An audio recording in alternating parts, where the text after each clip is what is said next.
PSC Malayalam ചാനലിലേക്ക് എല്ലാവർക്കും സ്വാഗതം. ഇന്ന് നമ്മൾ ചർച്ച ചെയ്യുന്നത് ജനുവരി 10 പുറത്തിറങ്ങിയ തൊഴിൽ വാർത്തയിലെ കറണ്ട് അഫയേഴ്സാണ് കേട്ടോ. അപ്പോൾ നമുക്ക് പോയിന്റിലേക്ക് കിടക്കാം. ഫസ്റ്റ് പോയിന്റ്, G20 കൂട്ടായ്മയുടെ 2025 ഉച്ചകോടി നടന്നത് എവിടെയാണ്? ജോഹാനസ്ബർഗിൽ, ദക്ഷിണാഫ്രിക്കയിൽ കേട്ടോ. 2020 കൂട്ടായ്മയുടെ G20 കൂട്ടായ്മയുടെ 2025 ഉച്ചകോടി നടന്നത് എവിടെയാണ്? ജോഹാനസ്ബർഗ്, ദക്ഷിണാഫ്രിക്ക. G20 കൂട്ടായ്മയുടെ 2025 ഉച്ചകോടി നടന്നത് എവിടെയാണ്? ജോഹാനസ്ബർഗ്, ദക്ഷിണാഫ്രിക്ക. സോളിഡാരിറ്റി, ഇക്വാലിറ്റി, സസ്റ്റൈനബിലിറ്റി എന്നതാണ് നവംബർ 22-23 തീയതികളിൽ നടന്ന ഉച്ചകോടിയുടെ വിഷയം. ആഫ്രിക്കൻ വൻകരയിൽ നടന്ന ആദ്യ G20 ഉച്ചകോടിയാണിത് കേട്ടോ. അപ്പോൾ സോളിഡാരിറ്റി, ഇക്വാലിറ്റി, സസ്റ്റൈനബിലിറ്റി എന്നതാണ് നവംബർ 22-23 തീയതികളിൽ നടന്ന ഉച്ചകോടിയുടെ വിഷയം. ആഫ്രിക്കൻ വൻകരയിൽ നടന്ന ആദ്യ G20 ഉച്ചകോടി കൂടിയാണിത് കേട്ടോ. ദക്ഷിണാഫ്രിക്കയിൽ വെള്ളക്കാരായ ന്യൂനപക്ഷത്തെ വംശഹത്യ ചെയ്യുന്നുവെന്നാരോപിച്ച് US ഉച്ചകോടി ബഹിഷ്കരിച്ചു. അപ്പോൾ ദക്ഷിണാഫ്രിക്കയിൽ വെള്ളക്കാരായ ന്യൂനപക്ഷത്തെ വംശഹത്യ ചെയ്യുന്നു എന്നാരോപിച്ചിട്ട് US ആണ് ഉച്ചകോടി ബഹിഷ്കരിച്ചത്. അന്താരാഷ്ട്ര കൂട്ടായ്മയായ G20യിൽ USഉം ഇന്ത്യയും ചൈനയുമടക്കം 19 രാജ്യങ്ങളും യൂറോപ്യൻ യൂണിയനും ആഫ്രിക്കൻ യൂണിയനും അംഗങ്ങളാണ്. അന്താരാഷ്ട്ര കൂട്ടായ്മയായ G20യിൽ USഉം ഇന്ത്യയും ചൈനയും അടക്കം 19 രാജ്യങ്ങളും യൂറോപ്യൻ യൂണിയനും ആഫ്രിക്കൻ യൂണിയനും അംഗങ്ങളാണ് കേട്ടോ. ഉച്ചകോടിയിൽ പങ്കെടുത്ത പ്രധാനമന്ത്രി നരേന്ദ്രമോദി ഇന്ത്യ, ബ്രസീൽ, ദക്ഷിണാഫ്രിക്ക എന്നിവയുൾപ്പെടെ കൂട്ടായ്മയായ IPSAയുടെ നേതൃയോഗത്തിലും പങ്കെടുത്തു. അപ്പോൾ ഉച്ചകോടിയിൽ പങ്കെടുത്ത പ്രധാനമന്ത്രി നരേന്ദ്രമോദി ഇന്ത്യ, ബ്രസീൽ, ദക്ഷിണാഫ്രിക്ക എന്നിവയുൾപ്പെടുന്ന കൂട്ടായ്മയായ കൂട്ടായ്മയുടെ പേരെന്താ? IPSAയുടെ നേതൃത്വ യോഗത്തിലും പങ്കെടുത്തു. 3 ഭൂഖണ്ഡങ്ങളെ, അതായത് ഏതൊക്കെയാണ്? ഏഷ്യ, ദക്ഷിണ അമേരിക്ക, ആഫ്രിക്ക പ്രതിനിധാനം ചെയ്യുന്ന IPSA 2003 ജൂൺ 6 നിലവിൽ വന്നത്. ഓക്കെ, അപ്പോൾ 3 ഭൂഖണ്ഡങ്ങളെ പ്രതിനിധാനം ചെയ്യുന്ന, അതായത് ഏതൊക്കെ ഭൂഖണ്ഡങ്ങൾ? ഏഷ്യ, ദക്ഷിണാഫ്രിക്ക, ആഫ്രിക്ക. ഏഷ്യ, ദക്ഷിണ അമേരിക്ക, ആഫ്രിക്കയാണ് കേട്ടോ. ഏഷ്യ, ദക്ഷിണ അമേരിക്ക, ആഫ്രിക്ക പ്രതിനിധാനം ചെയ്യുന്ന IPSA 2003 ജൂൺ 6 നിലവിൽ വന്നത്. വൈക്കം സത്യാഗ്രഹ സമാപനത്തിൻ്റെ 100ാം വാർഷികം എന്നായിരുന്നു? 2025 നവംബർ 23. വൈക്കം സത്യാഗ്രഹ സമാപനത്തിൻ്റെ 100ാം വാർഷികം എന്നായിരുന്നു? 2025 നവംബർ 23. 1924 മാർച്ച് 30 ആരംഭിച്ച സത്യാഗ്രഹം 1925 നവംബർ 23 വരെ 603 ദിവസം നീണ്ടുനിന്നു. 1924 മാർച്ച് 30 ആരംഭിച്ച സത്യാഗ്രഹം 1925 നവംബർ 23 വരെ 603 ദിവസം നീണ്ടുനിന്നു. TK മാധവൻ്റെ മനസ്സിൽ രൂപമെടുത്ത് ഗാന്ധിജിയുടെ മാർഗദർശനത്തിൽ ശ്രീനാരായണ ഗുരുവിൻ്റെ അനുഗ്രഹാശിസ്സുകളോടെ കോൺഗ്രസ് പ്രവർത്തകരാൽ സത്യാഗ്രഹം മുന്നേറി. അപ്പോൾ TK മാധവൻ്റെ മനസ്സിൽ രൂപമെടുത്തിട്ട് ഗാന്ധിജിയുടെ മാർഗദർശനത്തിൽ ശ്രീനാരായണ ഗുരുവിൻ്റെ അനുഗ്രഹാശിസ്സുകളോടെ കോൺഗ്രസ് പ്രവർത്തകരാൽ സത്യാഗ്രഹം മുന്നേറി എന്നാണ് പറയുന്നത്. 1924 ഏപ്രിൽ 12 17 അനുയായികൾക്കൊപ്പം പെരിയാർ EV രാമസ്വാമി നായ്ക്കർ സത്യാഗ്രഹത്തിൽ പങ്കെടുക്കാനെത്തി. 1924 ഏപ്രിൽ 12 17 അനുയായികൾക്കൊപ്പം പെരിയാർ EV രാമസ്വാമി നായ്ക്കർ സത്യാഗ്രഹത്തിൽ പങ്കെടുക്കാനെത്തി. 1925 മാർച്ച് 9 വൈക്കത്തെത്തിയ ഗാന്ധിജി പിറ്റേന്ന് അയിത്താചരണത്തിനെതിരെ നടന്ന പൊതുസമ്മേളനത്തിൽ പ്രസംഗിച്ചു. മാർച്ച് 12 ഗാന്ധിജി ശിവഗിരിയിലെത്തി ശ്രീനാരായണ ഗുരുവിനെ സന്ദർശിച്ചു. അപ്പോൾ 1925 മാർച്ച് 9 വൈക്കത്തെത്തിയ ഗാന്ധിജി പിറ്റേന്ന് അയിത്താചരണത്തിനെതിരെ നടന്ന പൊതുസമ്മേളനത്തിൽ പ്രസംഗിച്ചു. ശേഷം മാർച്ച് 12 ഗാന്ധിജി ശിവഗിരിയിലെത്തി ശ്രീനാരായണ ഗുരുവിനെ സന്ദർശിച്ചു. കോംബ്രിഡ്ജ് നിഘണ്ടുവിൻ്റെ 2025 വാക്കായി തിരഞ്ഞെടുക്കപ്പെട്ടത് പാരാസോഷ്യൽ. കോംബ്രിഡ്ജ് നിഘണ്ടുവിൻ്റെ 2025 വാക്കായിട്ട് വേൾഡ് ഓഫ് ദ ഇയർ ആയിട്ട് തിരഞ്ഞെടുക്കപ്പെട്ടത് പാരാസോഷ്യൽ. നേരിട്ട് കണ്ടിട്ടില്ലാത്ത ഒരു ബന്ധവുമില്ലാത്ത പ്രശസ്തരോട് തോന്നുന്ന ഏകപക്ഷീയമായ ബന്ധങ്ങളെ സൂചിപ്പിക്കുന്ന പദമാണിത് കേട്ടോ. നേരിട്ട് കണ്ടിട്ടില്ലാത്ത ഒരു ബന്ധവുമില്ലാത്ത പ്രശസ്തരോട് തോന്നുന്ന ഏകപക്ഷീയമായ ബന്ധങ്ങളെ സൂചിപ്പിക്കുന്ന പദമാണിത്. ഫുട്ബോൾ ലോകകപ്പിന് യോഗ്യത നേടിയ ഏറ്റവും കുറഞ്ഞ ജനസംഖ്യയുള്ള രാജ്യം കുറസാവോ. ഫുട്ബോൾ ലോകകപ്പിന് യോഗ്യത നേടിയ ഏറ്റവും കുറഞ്ഞ ജനസംഖ്യയുള്ള രാജ്യം കുറസാവോ. പുതിയ കണക്കുകൾ പ്രകാരം ഡച്ച് കരീബിയൻ ദ്വീപരാജ്യമായ ഇവിടുത്തെ ജനസംഖ്യ 15,06,115 ആണ് കേട്ടോ. വിസ്തീർണം 444 ചതുരശ്ര കിലോമീറ്റർ. 3.5 ലക്ഷം ജനസംഖ്യയുള്ള ഐസ്ലാൻഡിൻ്റെ റെക്കോർഡാണ് മറികടന്നത് കേട്ടോ. പുതിയ കണക്കുകൾ പ്രകാരം ഡച്ച് കരീബിയൻ ദ്വീപരാജ്യമായ ഇവിടുത്തെ ജനസംഖ്യ 15,06,115 ആണ്. വിസ്തീർണം 444 ചതുരശ്ര കിലോമീറ്ററാണ്. 3.5 ലക്ഷം ജനസംഖ്യയുള്ള ഐസ്ലാൻഡിനെ ഐസ്ലാൻഡിൻ്റെ റെക്കോർഡാണ് മറികടന്നത്.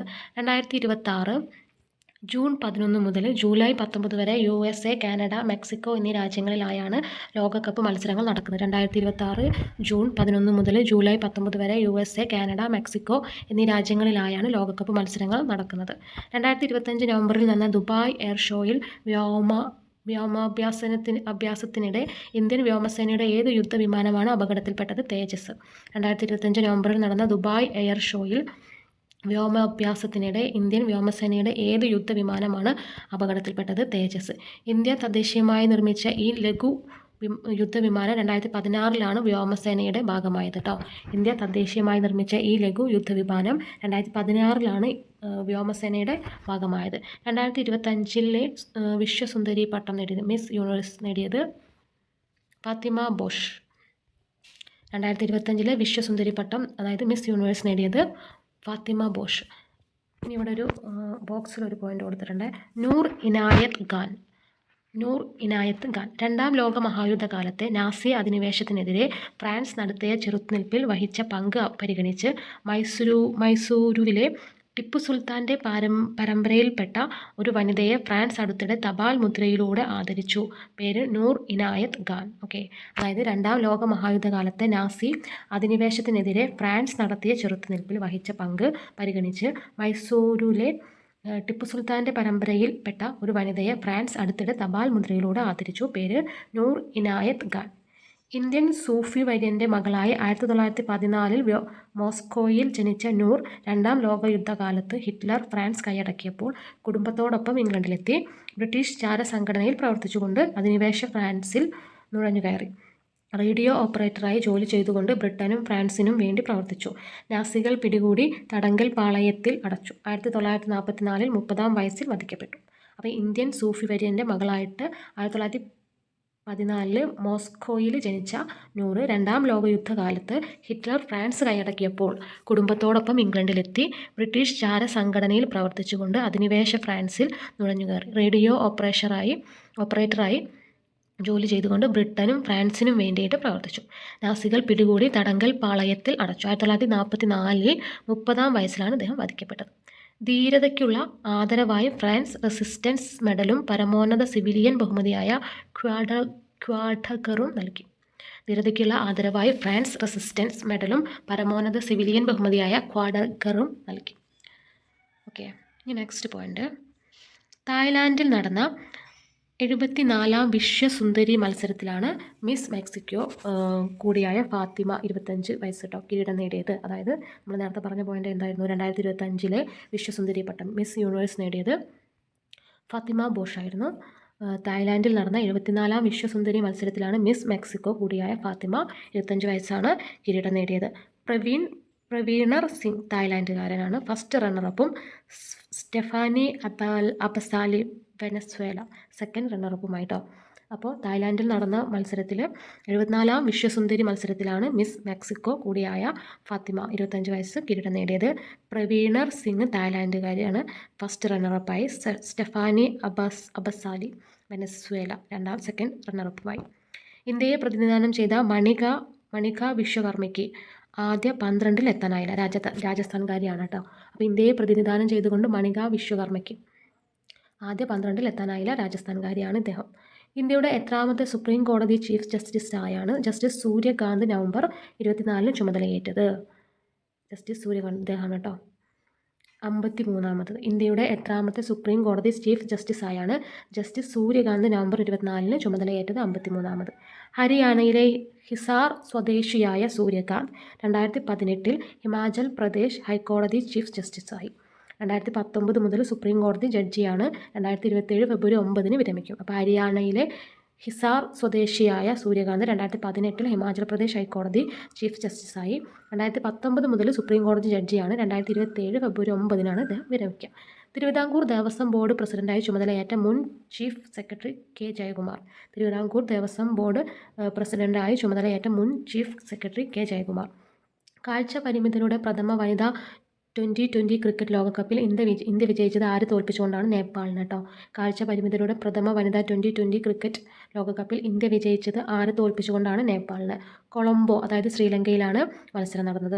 ശ്രീലങ്കയിലാണ് മത്സരം നടന്നത്. കേന്ദ്ര സർക്കാർ എത്ര തൊഴിൽ ചട്ടങ്ങളാണ് ലേബർ കോഡുകൾ നവംബർ 21 പ്രാബല്യത്തിൽ വരുത്തിയത്? 4. കേരള സർക്കാർ എത്ര തൊഴിൽ ചട്ടങ്ങളാണ് നവംബർ 21 പ്രാബല്യത്തിൽ വരുത്തിയത്? 4. 2019 2020 പാർലമെൻറ്റ് പാസ്സാക്കിയ ചട്ടങ്ങൾ 40 കോടി തൊഴിലാളികളെ ബാധിക്കും. 2019 2020 പാർലമെൻറ്റ് പാസ്സാക്കിയ ചട്ടങ്ങൾ 40 കോടി തൊഴിലാളികളെ ബാധിക്കും. 2019 വേതന ചട്ടം, 2020 വ്യവസായ ബന്ധ ചട്ടം, സാമൂഹിക സുരക്ഷാ ചട്ടം, ജോലി സംബന്ധമായ സുരക്ഷ, ആരോഗ്യ പ്രവർത്തന സാഹചര്യം സംബന്ധിച്ച ചട്ടം എന്നിവയാണ് പ്രാബല്യത്തിലായത്.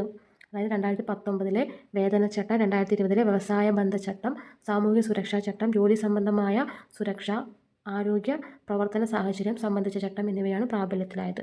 നിലവിലുണ്ടായിരുന്ന 29 നിയമങ്ങൾക്ക് പകരമായുള്ളതാണ് 4 പുതിയ ചട്ടങ്ങൾ കേട്ടോ. അപ്പോൾ നിലവിലുണ്ടായിരുന്ന 29 നിയമങ്ങൾക്ക് പകരമായുള്ളതാണ് ഈ പുതിയ വന്നിട്ടുള്ള 4 ചട്ടങ്ങൾ. 2025 നവംബറിൽ ഏത് കേന്ദ്രഭരണ പ്രദേശവുമായി ബന്ധപ്പെട്ട ഭരണഘടനാ ഭേദഗതി ബിൽ അവതരണത്തിൽ നിന്നാണ് കേന്ദ്ര സർക്കാർ പിന്മാറിയത്? ചണ്ഡീഗഡ്. 2025 നവംബറിൽ ഏത് കേന്ദ്രഭരണ പ്രദേശവുമായി ബന്ധപ്പെട്ട ഭരണഘടനാ ഭേദഗതി ബിൽ അവതരണത്തിൽ നിന്നാണ് കേന്ദ്ര സർക്കാർ പിന്മാറിയത്? ചണ്ഡീഗഡ്. പഞ്ചാബ്, ഹരിയാന സംസ്ഥാനങ്ങളുടെ സംയുക്ത തലസ്ഥാനമാണ് കേന്ദ്രഭരണ പ്രദേശം കൂടിയായ ചണ്ഡീഗഡ്. അപ്പോൾ പഞ്ചാബ്, ഹരിയാന സംസ്ഥാനങ്ങളുടെ സംയുക്ത തലസ്ഥാനമാണ് കേന്ദ്രഭരണ പ്രദേശം കൂടിയായ ചണ്ഡീഗഡ്. 1984 മുതൽ പഞ്ചാബ് ഗവർണറാണ് അഡ്മിനിസ്ട്രേറ്റർ. ഭരണഘടനയുടെ 240 അനുച്ഛേദത്തിൻ്റെ പരിധിയിലാക്കി ഇവിടെ മാത്രമായുള്ള നിയമങ്ങൾ നേരിട്ട് രൂപവൽക്കരിക്കാൻ രാഷ്ട്രപതിക്ക് അധികാരം ലഭിക്കും. അപ്പോൾ 1984 മുതൽ പഞ്ചാബ് ഗവർണറാണ് അഡ്മിനിസ്ട്രേറ്റർ. ഭരണഘടനയുടെ 240 അനുച്ഛേദത്തിൻ്റെ പരിധിയിലാക്കിയിട്ട് ഇവിടെ മാത്രമായുള്ള നിയമങ്ങൾ നേരിട്ട് രൂപവൽക്കരിക്കാൻ രാഷ്ട്രപതിക്ക് അധികാരം ലഭിക്കും. നിയമസഭകളില്ലാത്ത അന്തമാൻ നിക്കോബാർ, ലക്ഷദ്വീപ് തുടങ്ങിയ ഇടങ്ങളിലെ പോലെ ചണ്ഡീഗഡും കേന്ദ്രത്തിൻ്റെ പൂർണ്ണ നിയന്ത്രണത്തിലാക്കാനായിരുന്നു നീക്കം. ഓക്കെ, അപ്പോൾ അതായത് ഭരണഘടനയുടെ 240 അനുച്ഛേദത്തിൻ്റെ പരിധിയിൽ ആക്കിയിട്ട് ഇവിടെ മാത്രമായിട്ടുള്ള നിയമങ്ങൾ നേരിട്ട് രൂപവൽക്കരിക്കാൻ രാഷ്ട്രപതിക്ക് അധികാരം ലഭിക്കും. നിയമസഭകളില്ലാത്ത അന്തമാൻ നിക്കോബാർ, ലക്ഷദ്വീപ് തുടങ്ങിയ ഇടങ്ങളിലെ പോലെ ചണ്ഡീഗഡും കേന്ദ്രത്തിൻ്റെ പൂർണ്ണ നിയന്ത്രണത്തിലാക്കാനായിരുന്നു നീക്കം. 1912 ഏപ്രിൽ 14 1500 യാത്രക്കാരുമായി അറ്റ്ലാന്റിക് സമുദ്രത്തിൽ ആണ്ടുപോയ ടൈറ്റാനിക് കപ്പലിൽ നിന്ന് ലഭിച്ച ഒരു വസ്തുവിന് അടുത്തിടെ ലണ്ടനിൽ നടത്തിയ ലേലത്തിൽ 17.8 ലക്ഷം പൗണ്ട്, ഏകദേശം 20.9 കോടി രൂപ ലഭിച്ചു. ലേലവസ്തു ഏത്? സ്വർണ്ണ പോക്കറ്റ് വാച്ച്. 1912 ഏപ്രിൽ 14 1500 യാത്രക്കാരുമായി അറ്റ്ലാന്റിക് സമുദ്രത്തിൽ ആണ്ടുപോയ ടൈറ്റാനിക് കപ്പലിൽ നിന്ന് ലഭിച്ച ഒരു വസ്തുവിന് അടുത്തിടെ ലണ്ടനിൽ നടത്തിയ ലേലത്തിൽ 17.8 ലക്ഷം പൗണ്ട്, ഏകദേശം 20.9 കോടി രൂപ ലഭിച്ചു. ലേലവസ്തു ഏത്? സ്വർണ്ണ പോക്കറ്റ് വാച്ച്. ഇസിഡോർ സ്ട്രോസ് എന്ന ബവേറിയയിൽ ജനിച്ച അമേരിക്കൻ വ്യവസായിക്ക് ഭാര്യ ഐഡ സമ്മാനിച്ച ജൂൾ ജുർഗെൻസൺ കമ്പനി 18 കാരറ്റ് സ്വർണ്ണത്തിൽ നിർമ്മിച്ചതായിരുന്നു വാച്ച്. ദുരന്തത്തിൽ ഇരുവരും മരിച്ചു. അപ്പോൾ ഇൻഡോർ സ്ട്രോസ് എന്ന ബവേറിയയിൽ ജനിച്ച അമേരിക്കൻ വ്യവസായിക്ക് ഭാര്യ ഐഡ സമ്മാനിച്ച ജൂൾ ജുർഗെൻസൺ കമ്പനി 18 കാരറ്റ് സ്വർണ്ണത്തിൽ നിർമ്മിച്ചതായിരുന്നു വാച്ച്. ദുരന്തത്തിൽ ഇരുവരും മരണപ്പെട്ടു. ഓക്കെ, അപ്പോൾ ഇനി പറയുന്നത് ദേശീയ പക്ഷി നിരീക്ഷണ ദിനം. ഇന്ത്യയിൽ പക്ഷി നിരീക്ഷണ ദിനമായി ആചരിക്കുന്നത് ഇന്ത്യയുടെ പക്ഷി മനുഷ്യൻ ഡോക്ടർ സലീം അലിയുടെ ജന്മദിനമായ നവംബർ 12 കഴിഞ്ഞ ലക്കത്തിൽ ഇത് നവംബർ 17 എന്നാണ് നൽകിയത്. ഓക്കെ, അതായത് അത് ഒരു തെറ്റ് വന്നതാണ് കേട്ടോ.